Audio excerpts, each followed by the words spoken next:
पड़ा, और कल या परसों आपको भी आना पड़ेगा कुछ ना कुछ करने के लिए। सर मेरा कहने का मतलब ये विधायक प्रत्याशी कुछ बोलेंगे या नहीं बोलेंगे? डंके की चोट पे बोलेंगे। अब आप बोले तो बोलने दें। मेरा कहने का मतलब ये है कि दस के जिला में कितने गाँव है, कितनी विधानसभा पड़ेगी? जब आप यहाँ पर चुनाव लड़ने के लिए आए, तैयारी करने के लिए आए, कितने गाँव है, कितनी पोलिंग बूथ? आपको अपने प्रत्याशी बताएंगे सब, और नहीं हमारे प्रदेश अध्यक्ष बताएंगे कि उन्होंने सर्वे किया हुआ है, जो प्रचार करके जा रहे हैं सब जगह, वो सब बताएंगे निश्चित रूप से। आपको सनातन से नहीं होगा, कर्म से होगा। हम सनातन को आधार मानकर अपना कर्म करेंगे।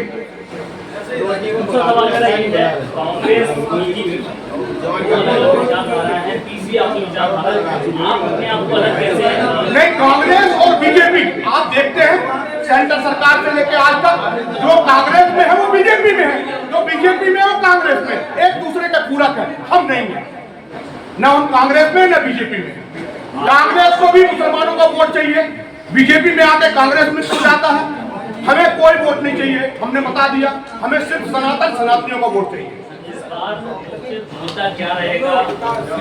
भ्रष्टाचार रहेगा, अराजकता रहेगी, यहाँ का विकास रहेगा, लोगों में जो डर और भय है दतिया वासियों में, उसे दूर करने का मुख्य प्रयास रहेगा। हर चौथे दिन, 10वें दिन, 15 दिन, हर दिन, हर महीने, हर साल कोई ना कोई मर्डर होता रहता है। अभी कुछ दिन पहले कुशवाहा का भी मर्डर हुआ है, आपको पता होगा।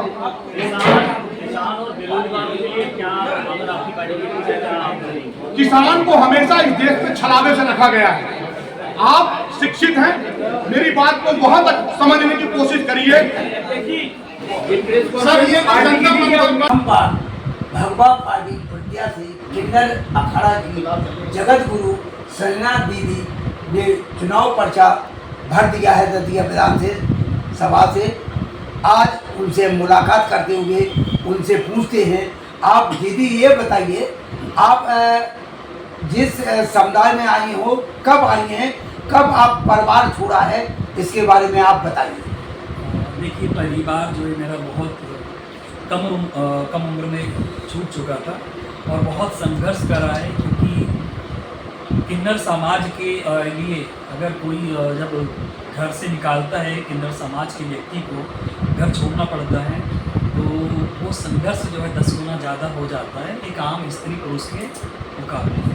कहीं ना कहीं मेरे लिए बहुत संघर्ष भरा जीवन रहा, बहुत उतार चढ़ाव देखे, और जीवन में जितने भी मैंने दंश झेले हैं, समाज की तरफ से तिरस्कार, भेदभाव, अपमान, लोग फूट पीने पड़े मुझे, यही वो समय था जब मुझे लगा कि कुछ ऐसा करना चाहिए, कुछ ऐसा प्रयास करना चाहिए कि जिससे आने वाली हमारी युवा पीढ़ी, हमारी आने वाली जो किन्नर समाज की पीढ़ी है, उन सबको ये दंश ना झेलना पड़े और समाज में किन्नर समाज को स्वीकारता मिले, सम्मान के साथ में जीवन जीने का अधिकार।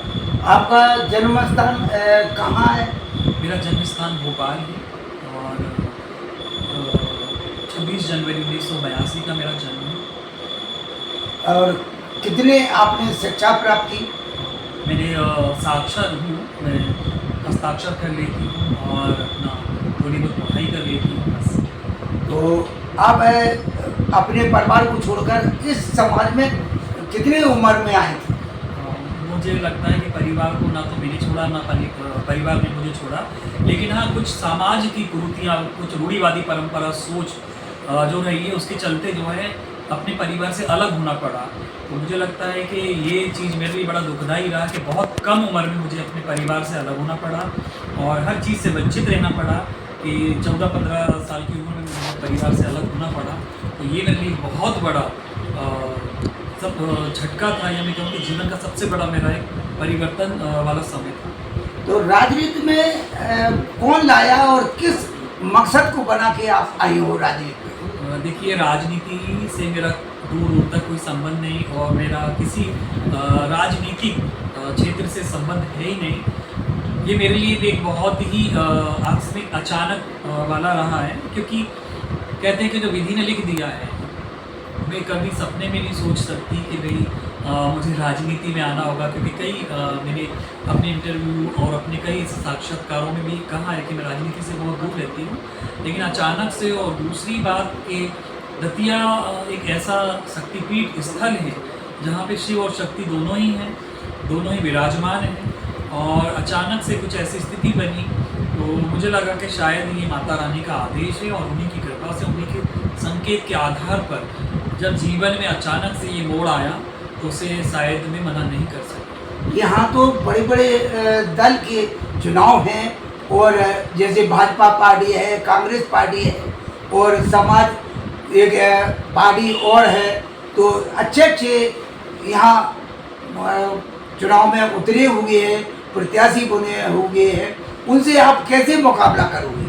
देखिए, मेरा कोई किसी से विरोधाभास नहीं है, कोई लड़ाई नहीं, कोई युद्ध नहीं है और न मैं किसी के विरोध में उतरी हूँ। मैं तो सिर्फ और सिर्फ अपने किन्नर अखाड़े की तरफ से जनता की सेवा के लिए, अपने जजमानों के लिए उतरी हूँ और मुझे किसी भी कार्य से या किसी की तरह से कोई मतभेद नहीं है। सबका अपना अपना दायित्व होता है। जो भी पहले सरकार रही या जो विधायक रहे, जो भी विधायक प्रतिनिधि रहे, उनका जो दायित्व रहा, जो उन्होंने अपने स्तर पे किया वो उनके स्तर का था। मैं अगर कमियां निकालूंगी, मैं किसी की बुराई करूंगी तो शायद फिर उन लोगों में और मुझ में कोई फ़र्क नहीं रहेगा। तो मेरे लिए बेहतर ये है कि मैं क्या कर सकती हूँ, बेहतर क्या कर सकती हूँ, उस पर मेरा ध्यान रहे।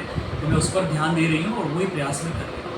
तो नर तो स्वयं प्रभु भी मानता है, करता धरता है, लेकिन नारी स्वरूप जो होती है तो उनसे आप क्या आशा रखती हैं? क्योंकि वो पहले तो बालपन में, फिर युवावस्था में इससे कड़ी से जुड़ती हैं कि वो दूसरे के निस्वार्थ, दूसरे के अधीन हो जाती हैं। तो अब ऐसे में आप उनसे क्या कहना चाहती हैं?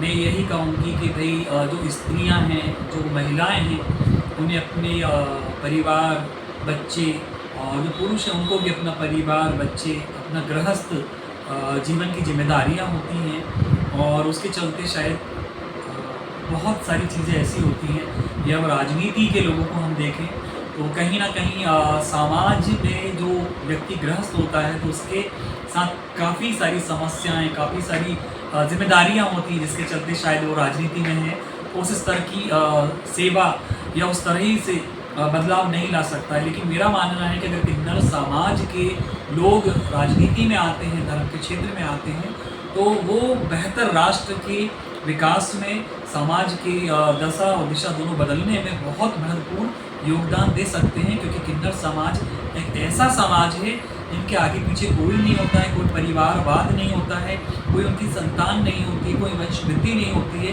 वो निस्वार्थ भाव से समाज के लिए समर्पण भाव से सेवा में तत्पर रहते हैं। बहुत बहुत धन्यवाद। मैं अशोक श्रीवास्तव, भद्रावती टाइम्स से सह संपादक।